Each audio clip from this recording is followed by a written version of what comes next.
Hi, I'm Jelly Jess, and in this tutorial I'm going to show you step-by-step instructions on how to make a basic fleece hat using a pattern made by ClearKid on deviantart.com. The link to the pattern can be found off to the side in the video description so you can print it out. First things first, you'll want to have everything you need, which is some fleece. I chose white because I have tons of it. You'll also need the pattern and a pair of scissors. Pin down the pattern to the fleece and cut 4.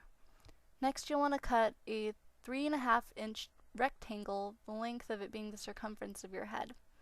The average adult size head is 22 to 25 inches, so in my example I cut it 22 inches long. Depending on the type of fleece you have will determine how well you can see which is the right side and the back side. If it's too difficult to tell, then chances are no one else will notice either. But you'll want to sew with the right sides together with pretty much everything you do. You can buy fleece just about everywhere, but my favorite place to go is Joann Fabrics because I'm on their mailing list.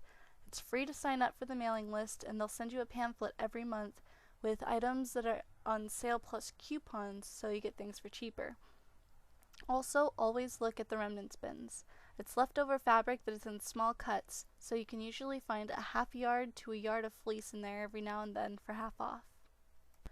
If you're sewing with a machine, you'll want to have a 1/4 inch seam allowance. On your machine should also be a dial for changing your stitch size.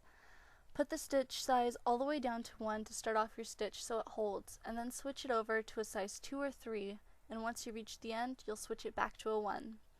This is the way I sew, but you can keep it on whatever size you have it on and do a back stitch if you're more comfortable doing it that way. You could also sew this by hand for equally professional quality, but you're crazy if you do because it calls for a lot of patience and time, which I am short on. You'll want to take 2 of the 4 pieces you cut out and put them right sides together. Sew from the top down on one side only. When you unfold it, it should look like this. Do this again with the other 2 pieces.